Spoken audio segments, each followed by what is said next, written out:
¿Qué tal, raza adictos? Bienvenidos a este podcast de lunes de Raza Deportiva, podcast en el que hay muchísimo para analizar y lamentablemente una noticia que está sacudiendo al mundo futbolístico. Este lunes, a los 76 años de edad, ha fallecido Sven-Göran Eriksson, el entrenador sueco que alguna vez dirigió a la selección mexicana. Él padecía de cáncer en el páncreas y obviamente todo esto fue degenerando hasta que el lamentable desenlace de un hombre que tuvo una historia importante dentro del fútbol de Europa, concretamente con la selección de Inglaterra, tuvo una gran generación de futbolistas para el Mundial de Alemania. Lamentablemente, lo que pasa siempre con Inglaterra, tiene grandes generaciones de futbolistas, pero algo ocurre en el momento en el que deben de manifestarlo en la cancha. Y en la selección mexicana seguramente Eli Patiño recuerda.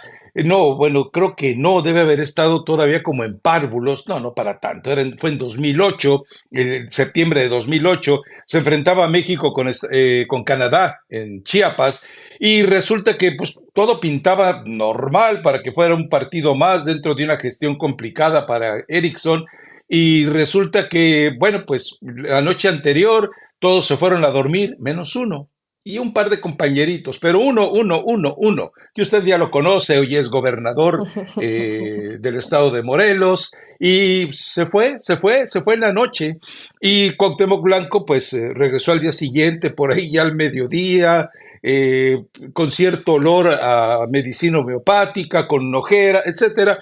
Entonces Sven-Göran Eriksson decidió que estaba fuera. Lo que hizo Jorge Vergara en aquel entonces, que fue quien llevó a Eriksson a la selección, fue decirle, vamos manejándolo de manera discreta. No jugó Cuauhtémoc Blanco de arranque y al final del partido, cuando después de este encuentro contra Canadá, que le ganó a México, le hacen una fiesta, un homenaje, fuegos pirotécnicos, globos, serpentinas, nada más faltaron las personas que había invitado la noche anterior a su fiesta Cuauhtémoc Blanco, y se hizo oficialmente la despedida del Cuau de la selección mexicana. No ocurrió porque después Eriksson se va de la selección y Cuauhtémoc Blanco regresaría para ser el hombre determinante de Javier Aguirre y poder llevar a la selección a la Copa del Mundo de 2010. Sí, ya lo habían retirado, pero el único que no estaba informado de que se había retirado era Cuauhtémoc Blanco. Por eso no les extrañe que Javier Aguirre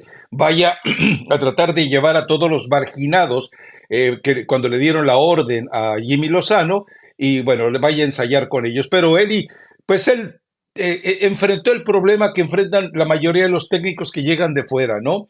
Él pensaba, acostumbrado al jugador de corte europeo, no necesariamente europeo, pero acostumbrado al corte de fútbol de Europa, y entendía que no había que decirles nada. O sea, pues trae la camiseta de tu selección, no necesitas nada más que salir a la cancha y romperla porque estás jugando por tu selección. No, se equivocó.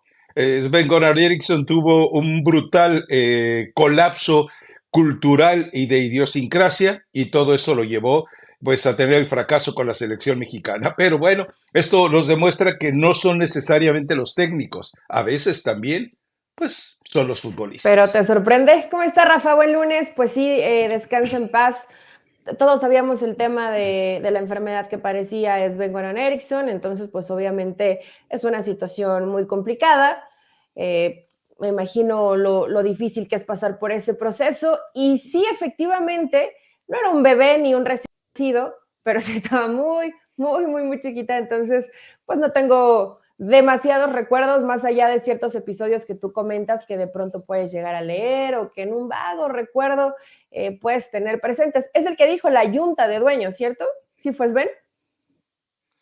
Claro, fue Sven-Göran Eriksson el que inmortalizó a los dueños de clubes con la junta de dueños. Él no pronunciaba la J, entonces, pero don Sven, donde quiera que Dios lo tenga en este momento, gracias Un por habernos visionario dado con esa ese comentario. estigmatización, una estigmatización gloriosa para el directivo mexicano. Pero bueno, Rafa, pues en paz descanse. Y cuando dices que los técnicos habitualmente no todos, bueno, no todos. En México hay de todo, ¿no? Pero pues no siempre puede ser el entrenador. Han pasado tantos por ahí que no creo que sean tan malos y los jugadores mexicanos tan pobrecitos de ser dirigidos por gente que no está a la altura de sus capacidades y de sus necesidades. Sven también era que tenía una secretaria muy guapa, ¿sí eres Sven? No, era una señorita, creo que había sido Miss Costa Rica, que trabajaba en la Ah, Federación ok. Mexicana de Fútbol, era secretaria, y bueno, pues Muy cuando él guapa. Y decide, fíjate que de ella sí me acuerdo, o sea, porque eso era como... Todo el mundo hablaba de eso. yo no le stalkeé, la verdad, yo no stalkeé las fotos, pero por lo visto, en ese instinto femenino de envidia que tú manejas, pues sí dijiste, déjame ver quién es. Pero sí, realmente se fue Sven, tuvo a bien llevarse como pareja a esta señorita costarricense y se llevó una muy buena cantidad de dólares de indemnización y dejó a México, pues, en las condiciones en las que México está acostumbrado a quedarse, ¿no? Recordemos que Jorge Vergara fue el que llevó ahí a Sven-Goran Eriksson. Él le dijo a Emilio, mira, este es el bueno, este no nos va a fallar. Lo mismo que hizo con Iraragorri hace poco con Coca, y lo que hizo después con el mismo Jorge Vergara, con el Chepo de la Torre, pues lo mismo hizo Emilio, dijo, ándele pues, ándele, hágale como que sabe. Y bueno, pues fracasó Eriksson y después no le quedó a Jorge Vergara más que apechugar. Recuerdo que esa nota la da en exclusiva uno de los hijos de José Ramón, porque Jorge Vergara le habla a José Ramón y le dice, viene Erickson, pero por favor no lo digas. Y José Ramón muy vivo dice, pues yo no lo digo, pero que lo diga mi hijo. Y soltó la exclusiva en aquel entonces para que se sacudiera el mundo. ¿Cómo que Erickson llegaba a la selección mexicana? ¿Cómo que dejaba el mundo europeo, el glamour europeo? Pues sí, llegó y bueno, lamentablemente para él tuvo que cargar con eso. Es que era eso, Eli, o sea, de repente, y lo platicabas con el Tata Martino y lo platicabas a veces con Osorio, y dice, pues es que, ¿cómo que no entiende que eso es yo qué necesidad tengo de decirlo? Sal y pártete la cara porque es la selección de tu país, sal y pártete la cara porque tu sueño ha sido jugar un mundial. Bueno, acuérdate el pasaje contra Brasil en el Mundial de Rusia, que les dice Juan Carlos Osorio, ¿están listos para el partido de su vida? Porque yo sí. Pues eso que pensaba Erickson y eso pensaban todos, pero la realidad es esa, el jugador mexicano, mira, la frase de Manuel Lapuente a mí no se me olvida, al jugador mexicano hay que decirle cada día, todo el día, todos los días, hey, estás jugando por tu país, por México, ten dignidad en la cancha, pero pues, Pero ¿qué hacemos con estos? Ya los viste con el Jimmy Pero Lozano, hay que recordárselos porque al parecer se les olvida. Bueno, es una de las promesas, hay que hay que recordárselas. recordárselas también, es una de las promesas de Javier Aguirre, muy, muy retro, suena, la verdad.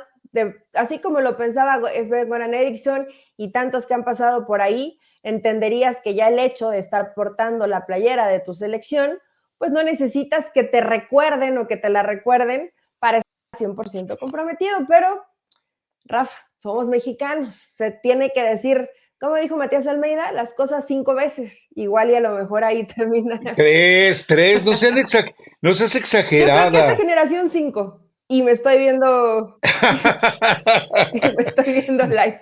¿Con Sven-Goran Eriksson platicaste? ¿O con él no? No, ¿No? con él no me tocó. En aquel entonces ya estaba yo viviendo en Estados Unidos, ya estaba yo trabajando todavía para La Opinión en aquel entonces.